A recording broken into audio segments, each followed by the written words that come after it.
Let's see here. I finished Gears of War 3 this weekend. Can we talk about that? Sure. Some stuff. Yeah, I guess. Did we feel like it's probably?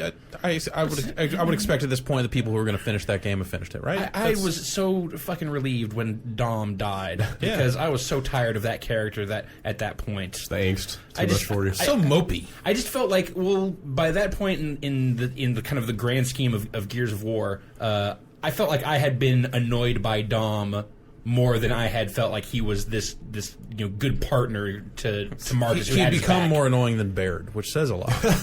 Yeah, so you just felt like he was dead weight. Yeah, I was just like anytime there's an interaction with Dom, it's just going to be some fucking real downer shit. And it's like, this is...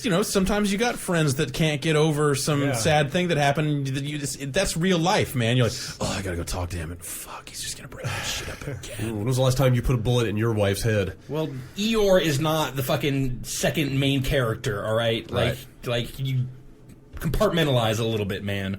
Because that really didn't... Well, he's just being selfish because, Marcus needs that support. Chapter 6, in which Dom feels hella sad. Like, Vinny, we were talking about this a little bit before we started recording.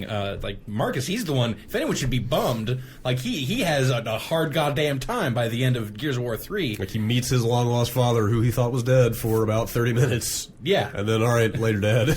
And he's got to kind of that's hold like it together. a couple of hours after he learned, after Dom eats it. Like all that stuff seems like it happens pretty quickly. Marcus just holds it together.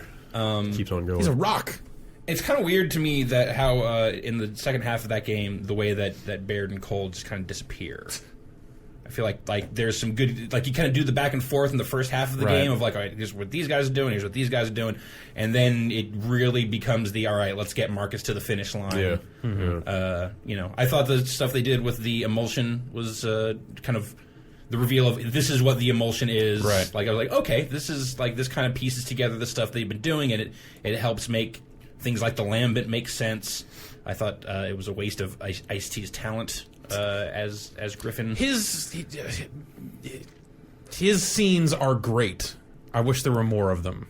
And it ends so oddly. Well, yeah, just there needs to be a better resolution to that character. I liked all of the implications of who that dude was before everything went bad. I thought that was really interesting. Yeah. But then he was just like, he's kind of a dick, and then everything goes bad, and he hates Marcus, and then he leaves and continues flips him to off. be a dick, flips him off, and then rides away. It's like, well, all right. That's gangster. I guess we'll see you. No, we won't. I don't know. It felt like the character had no more arc. DLC coming. Who knows? The character I has think no arc they already because said that it's not. that's not like one. he never found a way to coexist peacefully and work with those guys. Right.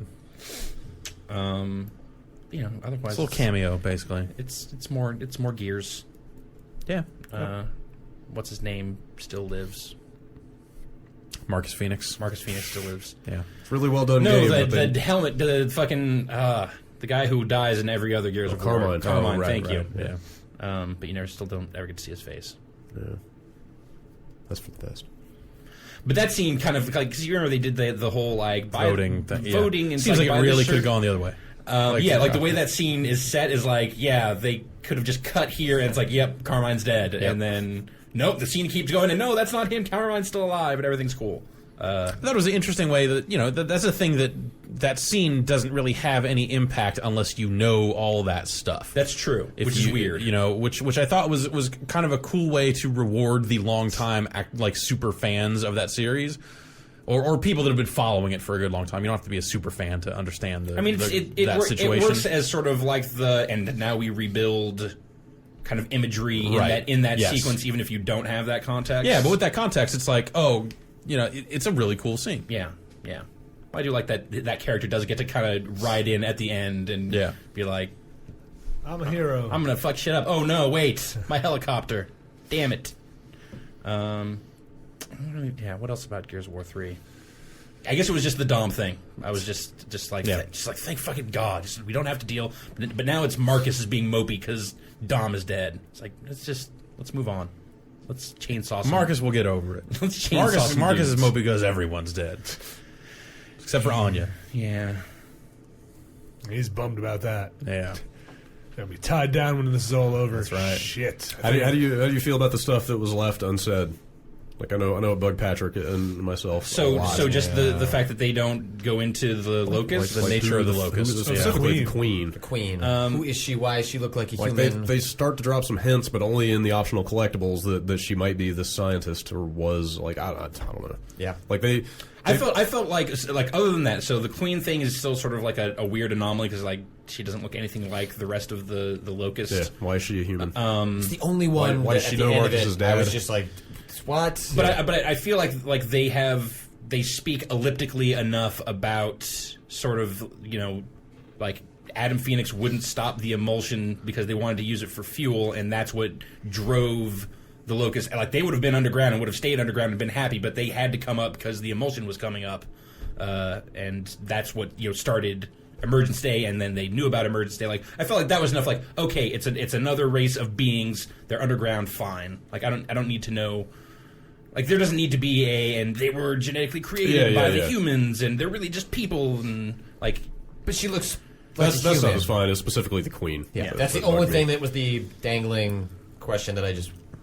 And then isn't there a point where his dad says like, just keep fighting, I'll explain it to you later, and then he doesn't. Yeah.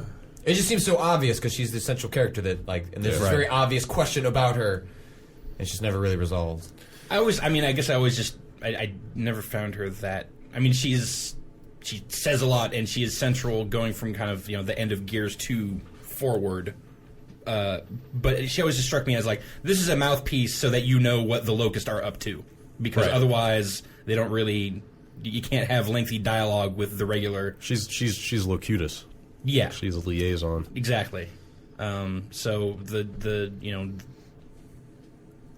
down and dirty kind of origins of that character, I guess, didn't really bother me so much. Maybe you put it in those terms, you're just supposed to kind of infer what happened, and that's all they're ever going to say about it. Because you do find the collectibles suggesting like the scientist was abducted like 20 years ago, and she clearly has like a lengthy relationship with Adam Phoenix. Like she knew him from 20 years before Emergence Day. Right. So I don't know if that means that Adam Phoenix had. I don't know. Gears of War 0. Look for it in 2013 for the Xbox. Whoa. Dun dun dun. You aren't supposed to reveal that. Well, I did. Broke embargo. Fuck all y'all. Bring it.